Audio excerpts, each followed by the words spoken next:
Deus seja louvado por sua presença em mais um dia da semana de oração, primeiro Deus em sua casa. Que de maneira muito clara e poderosa, mais uma vez, a palavra de Deus fale ao seu coração. Hoje nós vamos ler um texto e meditar nesse texto, um dos mais queridos do Novo Testamento. E eu quero convidá-lo a abrir a Bíblia no livro de Filipenses, capítulo 4, versículos 11 e 12. Abra sua Bíblia, Filipenses, capítulo 4, versículos 11 e 12. Antes de lermos o texto bíblico, vamos fechar os olhos e vamos fazer uma oração. Querido Deus, muito obrigado por mais uma oportunidade de abrir a Tua Palavra, de estudar a Tua Palavra e permitir que ela fale ao nosso coração. Que de maneira muito clara, Senhor, o Teu Santo Espírito coloque ou retire do nosso coração o que for do Teu desejo. É o que te pedimos em nome de Jesus. Amém. O texto diz o seguinte: digo isto não por causa da pobreza, porque aprendi a viver contente em toda e qualquer situação. Tanto sei estar humilhado, como também ser honrado. De tudo e em todas as circunstâncias já tenho experiência, tanto na fartura como na fome, tanto na abundância como na escassez. Como eu disse, esse é um dos textos mais queridos do Novo Testamento, escrito por Paulo, que tinha uma característica muito marcante. Era um homem muito sincero. Sabem, a nossa cultura transformou sinceridade, que é uma virtude, em um defeito. As pessoas chegam a dizer: meu defeito é que eu sou muito sincero, mas, biblicamente, ser sincero não é um defeito, é uma virtude. Biblicamente, sinceridade é uma coisa que você tem que ter com o seu defeito e não com o defeito dos outros. Então, algumas pessoas dizem: eu sou sincera porque vejo o defeito dos outros, publico, desejo o defeito dos outros, mas, biblicamente, ser sincero é você olhar para você e se enxergar como você realmente é. Paulo tem algumas lições a nos ensinar e algumas coisas que talvez você goste nesse texto. Mas deixa eu te dizer por que eu gosto desse texto. Não é pelo que Paulo diz. Na verdade, eu gosto desse texto pelo que Paulo não diz. Pensa comigo. Se Paulo dissesse assim: eu gosto de viver na fartura, mas também gosto de viver quando está faltando tudo, eu gosto de viver na necessidade. Paulo seria uma pessoa admirável. Olha, ele gosta de viver quando está faltando as coisas, quando ele passa necessidade. Mas Paulo, ele não diz eu gosto. Paulo, ele diz assim: eu aprendi a viver nessa situação. Sabe, se Paulo dissesse eu gosto de viver quando está faltando tudo, seria uma pessoa admirável, mas uma pessoa muito distante da realidade. Mas quando Paulo diz assim: eu aprendi a viver na pobreza, eu aprendi a viver quando tudo está faltando, o que ele está dizendo é o seguinte: eu também não gosto. Eu sei que você não gosta, eu também não gosto, mas eu aprendi. Porque nessa vida, amigos, há necessidade de, em alguns momentos, você aprender a viver quando tudo está faltando. E é por essa falta de aprendizado que muitos sofrem. Porque, inevitavelmente, você vai ter que enfrentar esses momentos na vida. Inevitavelmente, você vai ter que enfrentar momentos em que as coisas vão faltar, a pobreza vai chegar, as necessidades vão chegar à sua vida. Chegou na vida do apóstolo Paulo, podem chegar à sua também. Então, Paulo está dizendo: eu sou como você, eu não gosto, mas aprendi. E hoje, a mensagem de hoje é para convidá-lo a viver satisfeito com o que tem. Viver satisfeito com o que Deus colocou em tuas mãos. Sabem, se formos sinceros, nós vamos ter que admitir que muitos vieram para o cristianismo à procura do que Paulo não está falando no texto. Muitos vieram para o cristianismo à procura de abundância, à procura de riqueza, à procura de bênçãos, não ter problemas. É por isso que a teologia da prosperidade é tão atrativa, porque ela promete uma coisa que o próprio apóstolo Paulo não teve. Só abundância, só bons momentos, só alegria. A teologia da prosperidade ela é destrutiva, porque ela tenta prometer aqui coisas que Deus só nos prometeu no céu. O que Deus nos prometeu aqui foi: neste mundo tereis aflições, mas tenham bom ânimo. Então a mensagem dessa noite é uma mensagem que te chama ao contentamento. contentar-se com o que tem. E você pode dizer, pastor, mas eu não faço parte de uma igreja da teologia da prosperidade. Deixa eu te dizer uma coisa. Na sociedade em que vivemos, você não precisa fazer parte da teologia da prosperidade. Porque na comunidade que vivemos de consumismo, de querer sempre ter mais, de achar que o que eu tenho me garante felicidade, é a mesma coisa da teologia da prosperidade. Quanto mais eu tenho, mais feliz eu serei. Quanto mais eu acumulo, mais segurança eu vou ter. E o que Paulo está dizendo é que vai ter momentos em que você não vai ter nada. E Deus vai te ajudar a viver nesses momentos. Foi sobre isso que Jesus pregou algumas vezes. Quando ele disse, por exemplo, que o dinheiro é como um deus chamado Mamon.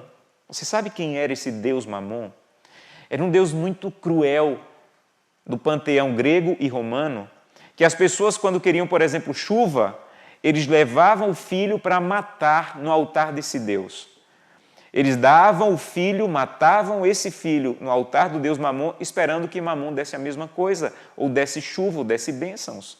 Jesus falou assim, o dinheiro é tão cruel quanto Mamon. Você acha que ele vai te dar alguma coisa, mas ele está te tirando alguma coisa. Há pessoas que estão trabalhando tanto, de maneira desenfreada, querendo acumular mais, achando que o dinheiro vai dar coisas, mas na verdade o dinheiro está tirando tua saúde, o dinheiro está tirando o tempo com tua família e o principal, o dinheiro, a busca pelo dinheiro está tirando o teu tempo com o teu Deus. Eu conheci uma pessoa que recebeu uma promoção no trabalho e ela não aceitou, porque ela teria que trabalhar o dobro para ganhar o dobro, mas iria comprometer o tempo do culto familiar, iria comprometer o tempo com a família e o tempo que ela usava para dar estudos bíblicos. Então ela disse, pastor, eu consigo viver com o que eu tenho. Eu aprendi a viver com o que eu tenho. Por que eu vou querer mais para comprometer o meu tempo com Deus e com minha família? Ela entendeu o que Paulo está dizendo. Ela entendeu que há momentos que eu preciso aprender a contentar-me com o que tenho. Se isso for comprometer o teu tempo com Deus, a tua saúde e a tua família. Sabe, isso não é uma apologia, uma pregação, uma exaltação à preguiça. Pelo contrário, isso é uma exaltação a contentar-se com aquilo que Deus te deu. E sabe como você pode fazer isso? De duas maneiras. O texto bíblico diz assim, aprendi a viver com o que tenho. Aprendi a viver satisfeito com o que tenho. A primeira maneira de aprender a viver satisfeito com o que tem é não entrar em dívidas. Sabe o que é dívida, na verdade? Dívida é você dizer, Senhor, eu não estou satisfeito com o que eu tenho. Então, eu vou pegar emprestado, eu vou pegar dinheiro a juros, eu vou entrar em problemas financeiros, porque eu não estou feliz com o que tenho. Eu quero ter mais do que eu tenho, eu quero estar acima do meu nível, mesmo que para isso eu tenha que entrar em dívidas. Então, no fundo, você tem que admitir que as dívidas, elas são uma falta de contentamento com o que você tem. Se você reconhece que o que você tem chegou pela poderosa mão de Deus, você tem que dizer como Paulo, eu não vou entrar em dívidas porque eu aprendi a viver contente com o que tenho.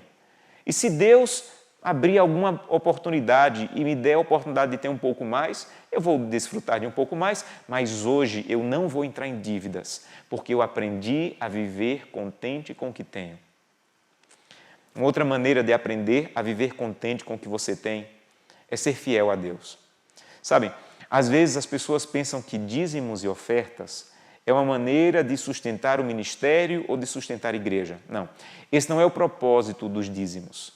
O propósito dos dízimos é você olhar para o que você tem com contentamento e perceber que quando você tira os dízimos e as ofertas, o que permanece nas tuas mãos é suficiente para a sua manutenção.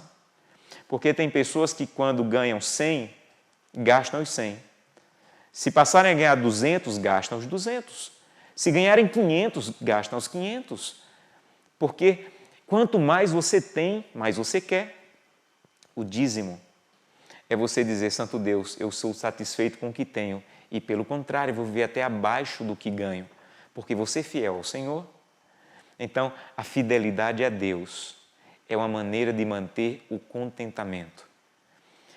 Ser generoso é uma outra maneira de aprender a viver bem com o que você tem, sabe?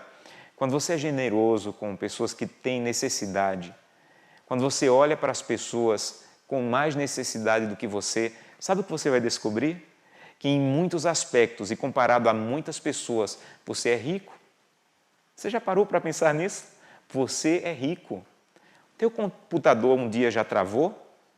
Se o seu computador travou, isso é um problema de rico, porque milhares de pessoas não sabem o que é computador. O teu carro velho já furou o pneu? Se o teu carro velho já furou o pneu, isso é problema de rico, porque milhares de pessoas não têm automóvel. Então, às vezes, nós achamos que rico é a pessoa que tem milhares de vezes mais. Mas quando você é generoso com a pessoa mais carente, você começa a descobrir que você é rico. Na perspectiva de milhares de pessoas, você é rico. Agradeça a Deus por isso. Viva feliz com o que você tem. Não entre em dívidas. Seja fiel a Deus. E se você fizer isso, você vai viver o contentamento e vai poder dizer como Paulo, eu aprendi, não é que eu goste. O que eu queria de verdade era ter muito, mas no momento eu não tenho muito, então eu aprendi a viver com o que tenho. Isso é útil para a criação dos filhos, inclusive. Sabem, às vezes nós passamos por dificuldades na infância e quando temos os nossos filhos, queremos que tudo seja perfeito para eles. E nos esquecemos que o nosso caráter é do jeito que é por causa do que passamos. Estamos querendo proteger tanto os nossos filhos de qualquer dor, de qualquer problema, que estamos dando para eles coisas que não tivemos e transformando o caráter deles em alguém que não valoriza o que tem, alguém que não dá o menor valor às bênçãos que recebe. Foram as privações que você passou na infância que ajudaram a formar quem você é. Então, como aprender a viver contente com o que tenho? 1. Você deve, em primeiro lugar, não entrar em dívidas. 2. Você deve ser fiel a Deus nos dízimos e ofertas. 3. Você deve ser generoso para olhar para pessoas que necessitam mais do que você. E 4. Você tem que aprender a viver no seu padrão de vida.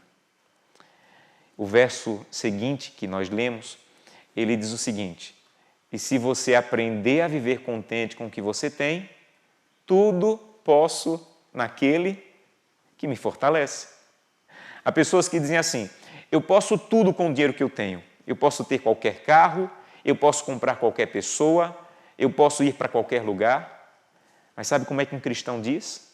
Eu também posso tudo, mas não é pelo que eu tenho, é por quem eu conheço. Eu posso tudo, mas não é pelo dinheiro que a traça corrói. Eu posso tudo porque eu tenho Cristo em minha vida. Então, o que Paulo está dizendo de verdade é, você pode tudo, mas você pode tudo porque você conhece alguém poderoso. Você pode tudo porque você se relaciona com Jesus Cristo. Você pode tudo porque Ele é teu amigo, Ele é teu companheiro. Hoje, em mais um dia da nossa jornada essa semana, eu quero convidá-lo a dizer, Santo Deus, eu não aprendi a viver contente com o que tenho. Eu só sei viver na abundância. Eu só sei viver na riqueza. Eu só sei viver tendo muito. Então, por favor, Senhor, me ajuda a aprender, a dizer como Paulo, aprendi a viver contente em toda e em qualquer situação. Eu quero convidá-lo a dizer, Santo Deus, eu não sei como, mas eu vou tirar as dívidas da minha vida. Há uma citação do Espírito de Profecia em que ela diz o seguinte, é preferível uma séria doença do que mais uma dívida. Você já pensou nisso? É como se ela dissesse assim, olha, uma séria doença, você pode até tomar um remédio e reverter a situação, mas quando você começa a se envolver com dívidas, você vai perder paz, você vai perder alegria, você vai perder força. Então não entre em dívidas, seja fiel a Deus e quando os abalos chegarem na sua vida, você vai poder dizer como Paulo, não tem problema, eu aprendi a viver em toda e em qualquer situação. Quero finalizar com um convite para você. O convite dessa noite é para você olhar para esse texto, voltar a esse texto e dizer, Santo Deus, sozinho eu não vou conseguir aprender. Mas se o Senhor me ajudar, se o Senhor estiver ao meu lado, eu vou poder dizer, eu posso tudo. Não é pelo que eu tenho, mas por quem eu conheço. Esse é o seu desejo? Então eu quero convidá-lo a fechar os olhos e fazer uma oração. Oremos. Querido Pai, muito obrigado pela sinceridade de Paulo. Muito obrigado porque ele parece agora uma pessoa acessível através desse texto. Quando ele diz, eu aprendi, não é que eu goste, mas eu aprendi a viver em qualquer situação. Eu aprendi a viver na pobreza. Eu aprendi a viver quando as coisas não estão no auge. Eu aprendi. E nós seríamos muito felizes se aprendêssemos a mesma coisa, Senhor. E não apenas aprender, mas ensinar para os nossos filhos também. Talvez essa noite alguém esteja envolvido em dívidas e não saiba como sair. Eu peço que o Senhor se aproxime dessa pessoa e diga, meu filho, eu vou te ajudar, mas tome a decisão de não entrar mais em dívidas. Talvez alguém esteja tentando dar para os seus filhos coisas que são desnecessárias e vai fazer com que eles apenas não valorizem o que têm. Que eles possam pensar hoje, Santo Deus, me ajuda a reorganizar a maneira como eu estou ensinando aos meus filhos. Porque eu quero que eles também aprendam a dizer, eu posso tudo, porque conheço Jesus Cristo. É o que te pedimos em nome de Jesus. Amém.